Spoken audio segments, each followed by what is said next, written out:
This is part 4 of day 4 of the poisoned husband murder trial. If you have not been following the case, I'll give you a recap. As always, please, a major trigger warning. Corey Richards faces life in prison if found guilty of taking the life of her husband, Eric, back in March of 2022. According to the state, she owed over $4 million in loans. She had overextended herself due to her business where she purchased homes, rehabbed them, and resold them.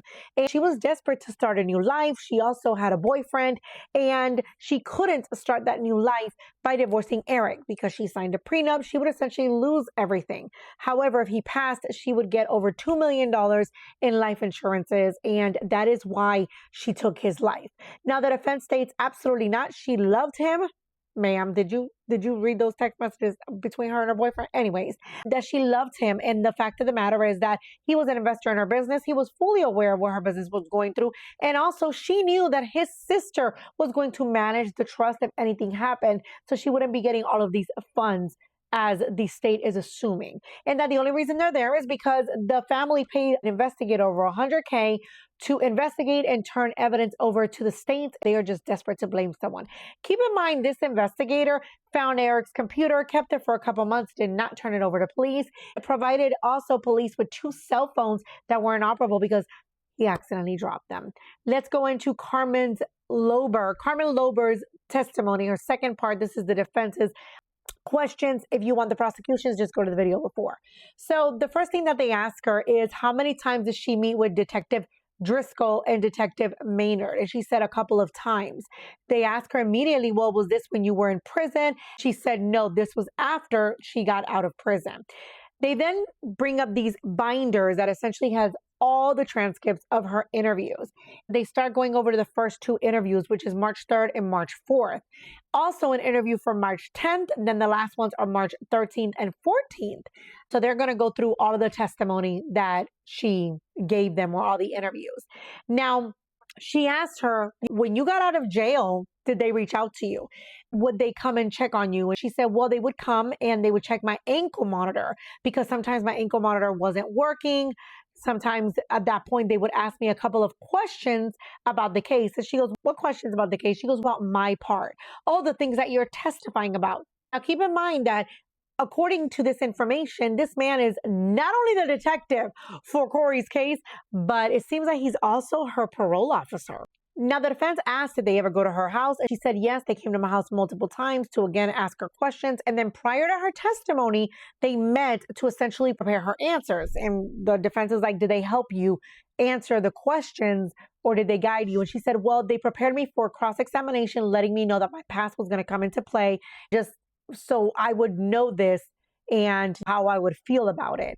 And also, if, just asking the questions in relation to what happened, how she purchased the drugs. So the defense is like, well, what else? Was there any additional questions? Did they help you prepare to make sure that you weren't answering the questions incorrectly? And she said, no, I actually was asking them questions about me making sure I had the photos and all of that they were going to need about those specific days.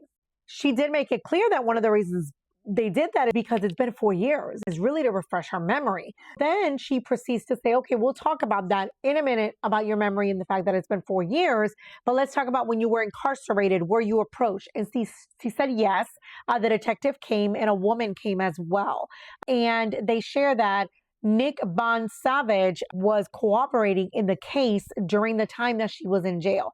She said, yes, he's one of my best friends. So your best friend then tells you that he's cooperating in this particular case. She says, yes. At this point, the defense brings up apparently a quote from her where she told her best friend, man, I don't even remember what happened. You got to help me get out of here. And again, exclusively talking about what transpired in the car when she was supposedly meeting all of these dealers. Carmen responds confirming that yes, she did ask Nick what happened in the car because Nick was in the car with her, I believe, once or twice when she went to get the drugs for Corey. In fact, she shares that she called Corey while Nick was sitting next to her after Eric's death, saying, I just want to confirm that the pills didn't have anything to do with this. Now, she goes on to ask her, what were the dates specifically? She says, I don't remember. I didn't remember at that time. She goes, oh, today you remember the dates. She goes, well, because they were told to you. She goes, no, it's just the more I think about it, the more it pops up. She goes, okay. So you couldn't remember the dates 3 years ago, but you remember them now. They go over her mental health diagnosis, the fact that she's on anxiety. She's supposed to be taking medication. She doesn't take as many medications as she used to.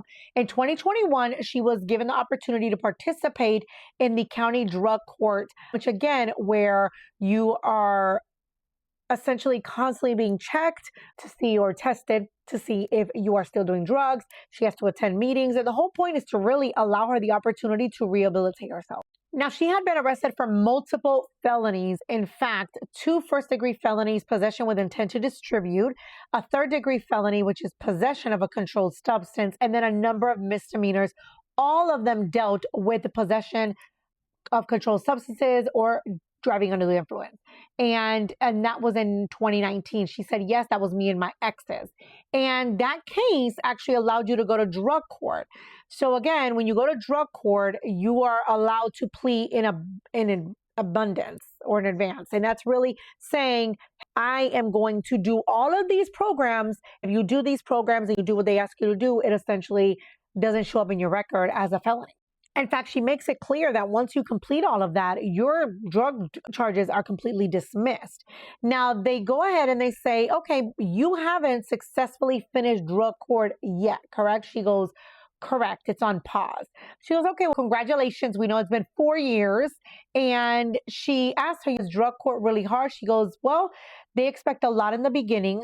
And, you know, they're providing you all of these different appointments that you must attend, because the moment you don't attend, you get in trouble. Prime example is that she was late for a meeting, supposedly because she was buying drugs for this one. She got immediately community service because she got there late. They then talk about the different phases that you go through. So you're constantly tested. You have to work. You have to show up every week at the beginning for all of your groups. You have not only one-on-one therapy, but you also have groups Monday through Friday, depending what phase you were in. So about 5 different groups.